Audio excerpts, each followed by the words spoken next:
Francisco, obrigado pelo convite. A você que nos acompanha também, obrigado pela presença. É uma honra estar aqui presente, né? Trazendo um pouquinho do nosso portfólio Intelbras, que agora pode ser modelado e trabalhado no ambiente BIM. Isso, sem dúvida, facilita muito a vida de quem faz projetos, especialmente de CFTV. Então, Francisco, eu sou Lucas Gonzalez, hoje sou especialista na parte de segurança eletrônica pela Intelbras e juntos vamos ver um projeto aqui num cenário real que a gente pôde utilizar o melhor da solução Intelbras e você tem certeza, vai tirar bastante proveito de entender como cada uma dessas câmeras pode se aplicar aí no seu projeto.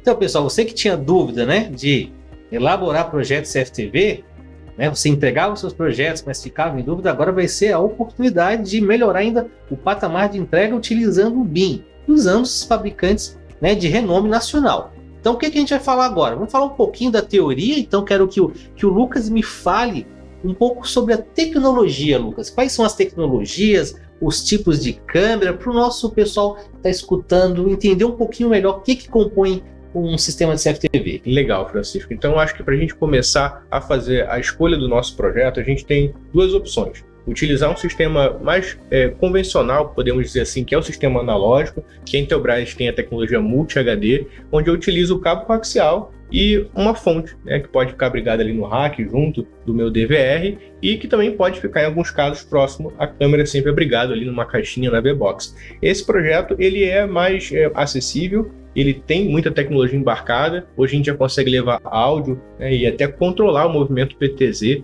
de algumas câmeras que têm esse recurso, mas a gente também pode ir por um outro caminho, que é utilizar uma estrutura de rede para fazer um projeto em CFTV/IP. Aí a gente muda um pouquinho do DVR para o NVR, a gente continua tendo o armazenamento ali no HD, mas a gente se vale dos benefícios do padrão de rede. E uma das vantagens é poder transmitir a imagem por outros meios, né? Não só pelo cabo metálico, mas também em fibra ótica a longas distâncias, a gente já ganha essa possibilidade, e até onde é difícil fazer a utilização do cabeamento, transmitir com um par de rádios, por exemplo. Uma câmera que se torna assim sem fio naquele determinado trecho, e existem câmeras também que já são completamente sem fio. Elas têm a antena ali e conseguem fazer a transmissão e utilizar do Wi-Fi bem dimensionado, que o cliente já vai possuir.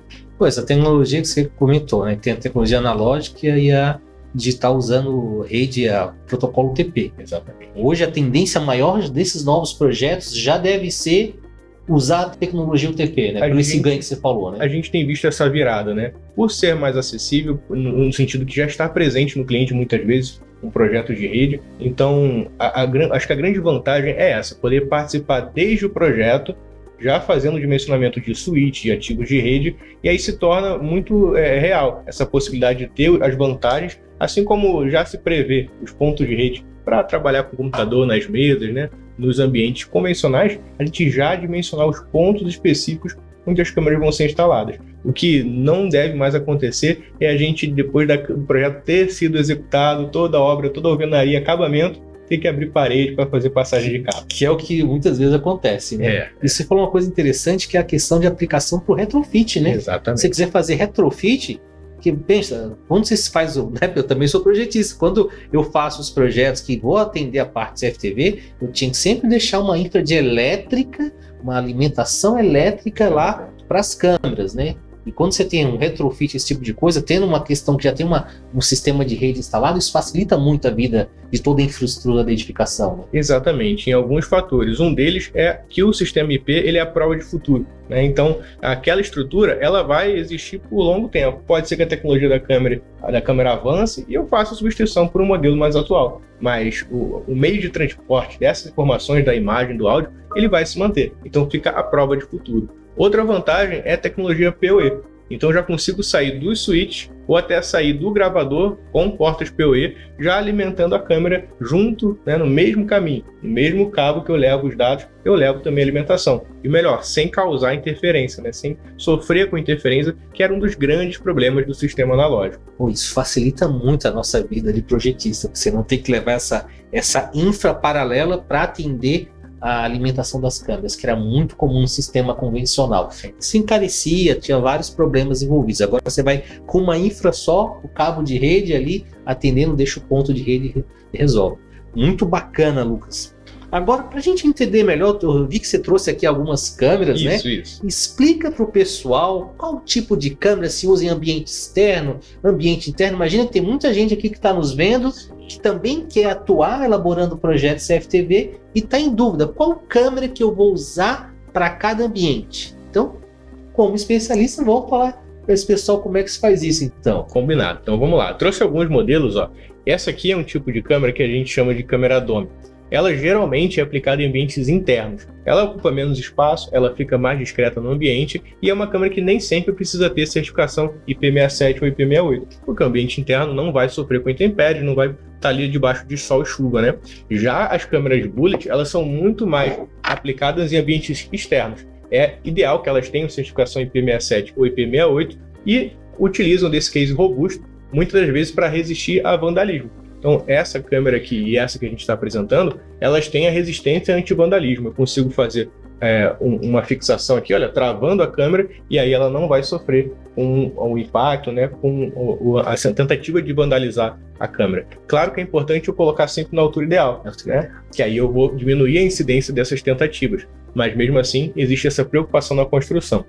Além do modelo Dome e Bullet, existe um modelo que são câmeras Speed Domes. Então elas unem o melhor dos dois mundos, né? Eu consigo ter movimentação que a gente chama de PTZ. É o pan, o panorâmico, né? Então, no sentido horizontal, o tilt, o para cima e para baixo ali, no sentido vertical, e consigo ter os dois juntos, né? Fazendo os dois eixos, além do zoom. Esse zoom é que eu consigo aproximar, e a gente está falando de um zoom óptico, né? Um zoom real. O zoom digital, que a gente consegue aplicar em qualquer imagem, conforme eu aproximo, eu vou perdendo resolução, vou perdendo detalhes. Para ver a placa de um carro, para reconhecer um rosto, talvez fique mais difícil. Como a Speed Dome, não. Eu me aproximo no detalhe e vejo cada um dos pontos principais. Só que cuidado, a hora que eu aproximo, eu perco o que está em volta. Por isso que a Speed Dome nunca deve ser aplicada sozinha no projeto, né? Ela deve contar com as câmeras fixas ao redor, monitorando de forma bem abrangente, com a imagem bem aberta, e a Speed vai te ajudar a ver no detalhe. O ideal é fazer uma combinação dessas câmeras para a tua necessidade. Né? Depois eu sei que você vai falar sobre isso, mas só já adiantando o assunto. Hoje eu estava conversando com o Lucas antes aqui, ele estava me dando passando as funcionalidades das câmeras, pessoal. Hoje tem IA, em reconhecimento de face, de EPI. A câmera é muito mais do que só aquela vigilância que a gente estava acostumado, né? Vou botar uma câmera para ficar visualizando essa sala que a gente está. Hoje, né, Lucas, o potencial de uso, além disso, é muito grande, né? Com essa tecnologia dessas câmeras, né? Essa é uma outra vantagem do sistema IP. A gente tem gravadores inteligentes, analógicos, são incríveis, mas todo o processamento fica nessa máquina. Então ela tem que ser robusta, né? Porque a câmera só vai me trazer imagem. Já no sistema IP eu consigo dividir essa carga, dividir esse trabalho de processamento. Essa aqui, por exemplo, olha, é a nossa VIP 9460 Ultra. Ela é um modelo que tem IA e é um equipamento que a gente chama de Future, né? A linha Future da Intelbras. Esse equipamento consegue ao mesmo tempo reproduzir diversas inteligências. Por exemplo, eu consigo detectar se a pessoa está utilizando EPI. Então a gente está falando de projetos, desde a obra, é uma câmera para de repente considerar no meu projeto. Eu coloco ela bem no acesso ali, enquanto ainda é um canteiro de obras, ela já está atuando, já está vendo se todos os operadores estão usando o EPI. Depois, eu consigo usar, por exemplo, a detecção e o reconhecimento facial. Então, já no dia a dia da obra pronta, né, no dia a dia do ambiente comercial, até da residência mesmo, eu consigo autenticar, utilizar do sistema de controle de acesso, sendo o gatilho para essa abertura de porta, o reconhecimento facial, por exemplo, daquela família, daqueles funcionários que vão ter acesso àquele ambiente. Então, essa é um dos exemplos, né, além de linhas e cercas virtuais para proteger uma vaga, criação de vaga de pânico em condomínios. Então, as inteligências, né, esses videoanalíticos têm mudado o jogo, têm permitido a gente criar diversas automações, né, gatilhos, que vão fazer com que o operador ele seja chamado a atenção no momento que ele tem que olhar para a tela. Porque é muito difícil, né, ter todas as imagens ao vivo e ficar o tempo todo com o máximo de atenção observando o que está acontecendo. Mas se eu sou avisado, toda hora que algo sai do padrão, uma rotina diferente acontece, eu consigo ter o melhor da segurança. Então facilita o dia a dia do operador com o uso de inteligência, essas câmeras IP. Comentou uma coisa bem interessante, né? Tu falou aí, que ele pode ver uma ação e ele pode acionar alguma coisa, Exatamente. né? Isso aí é bem interessante para a linha de Smart Building, né? Totalmente. Prédios inteligentes, eu acho que é uma coisa que totalmente se conecta com essa nova tecnologia, né? Isso aí. Você ter a câmera não só com dispositivo de gravação de imagem, mas com um dispositivo muito mais amplo, interagindo com outros componentes da edificação, né? E dando toda essa questão que você conseguiu falar pra gente. Isso aí, é um sistema integrado. Cada vez mais deixa de ser um produto, uma câmera, né? Aqui a gente está falando de cada modelo, a gente vai ver a melhor aplicação em cada projeto, que é um trabalho para projetistas, né? Mas para o seu cliente, o cliente final, ele vai ter uma solução. Foi pensada, foi planejada. Então, o ideal é que ela seja toda integrada. A gente tem softwares, né? VMS, como o Intelbras Defense A, que faz essa integração da parte de incêndio, da parte de controle de acesso, da parte de CFTV, para que o operador veja ali a notificação do que está acontecendo, para que o cliente final receba no smartphone já a tratativa feita, né? Então, cada vez mais isso vai ficando integrado. Imagina no cenário, como você falou, de Smart City, né? De várias ruas, de vários condomínios conectados.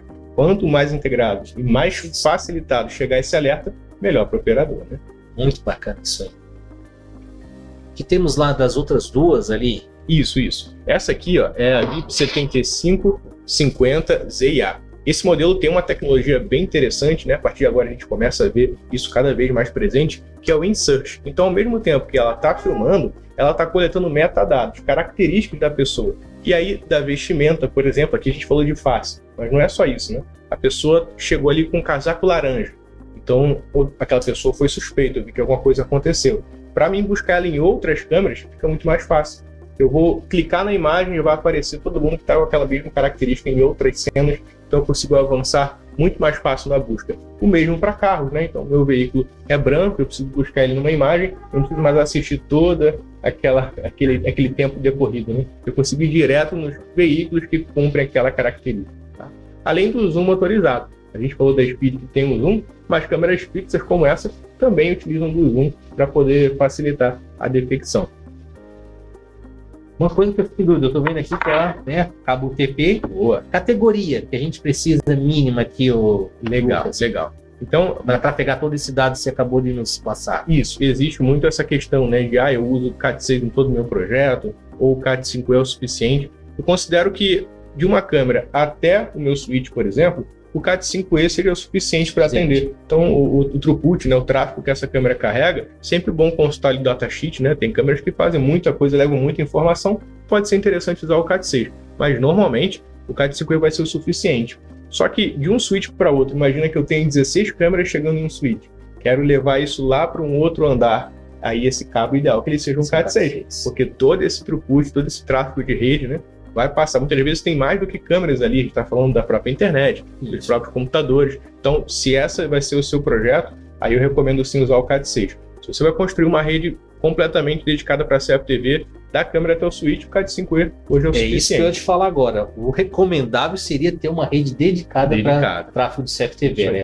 E sempre respeitando a normativa, né? Esse cabo ele foi homologado para trabalhar até 100 metros. Na realidade, né, a norma diz 90 metros de cabeamento fixo e eu tenho mais 10 metros ali para essa virada exatamente no pé de cord, né? Então o ideal é estar dentro dessa normativa e a gente não vai ter nenhum tipo de problema. É legal você ter lembrado, porque o Builder ele tem tem aplicação de cabeamento estruturado e o pessoal que faz o projeto de cabeamento estruturado e vai botar a parte de CFTV, o próprio Builder detecta esses lances máximos. Se ele verificar que tem um lance acima de 100 metros, ele já acusa como erro, indicando ao projetista que ele não pode ultrapassar por essa questão normativa. Bem legal tu ter comentado esse assunto aí. Isso aí. Aí está dentro da NBR 14565, né, que prevê essa questão da distância entre o cabeamento.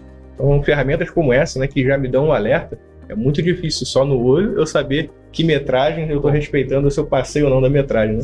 Mas com uma ferramenta como essa fica bem mais interessante. Pessoal, ele falou em ferramenta, eu acho que bora agora fazer uma aplicação prática, né?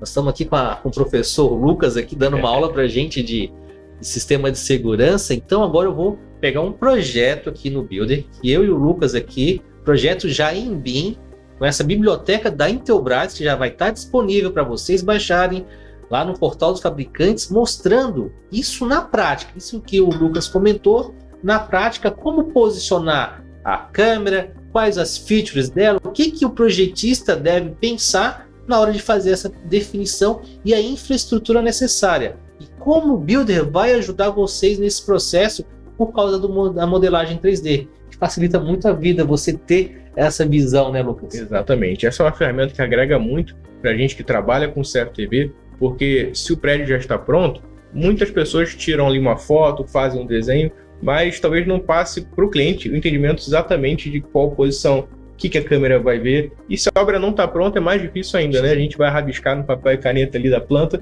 não vai trazer a percepção ideal, a gente não consegue ter essa visão. Mas ferramentas como essa, né, nos trazem a possibilidade de se colocar no ambiente, de ter não só a vista de como a câmera vai ser aplicada, mas do que ela vai monitorar. E as interferências, né? Verificar as interferências com as outras disciplinas. Eu acho que é isso que a gente tem que começar a fomentar aqui, que é o pessoal do sistema de segurança investir em projetos executivos detalhados, né? Em BIM, porque todo mundo ganha. O que você pode falar até melhor do que eu, que eu vejo muito nas obras, é que o pessoal deixa por último a escolha do sistema de CFTV. O projeto já está pronto, compatibilizado, aí o proprietário chega, não, agora precisamos de botar o sistema de CFTV. Ele pode ser feito junto, né? Pode ser feito junto desde o começo, compatibilizado aí. Acontece que você deve estar acostumado, quebra-quebra, né? Não é vantagem para ninguém, né? Fica aquelas gambiarras, né? O nome, né? Ajuste técnico, né? Mas ocorre bastante. E aí o pessoal instala do jeito que der, né? Mas muito sofrimento e até gasto, né, poderia ser evitado e quebra-quebra se no início da obra o CFTV tivesse integrado com elétrica, hidráulica, com todas as outras disciplinas de instalações da edificação. Isso aí, é mais prazeroso para o integrador, né, para o instalador operar numa obra que foi feita junto, a 4 mãos. É melhor para o cliente, ele vai ter uma redução nos custos, ele vai ter um sistema mais efetivo, não vai ter nenhuma parte que não está usando aí para apropriada, que está exposta ao tempo. Então, acho que é só vantagem poder participar desde o começo de um projeto como esse. E se a gente tem a ferramenta em BIM, né, agora para colocar exatamente o modelo que eu quero usar, é melhor ainda.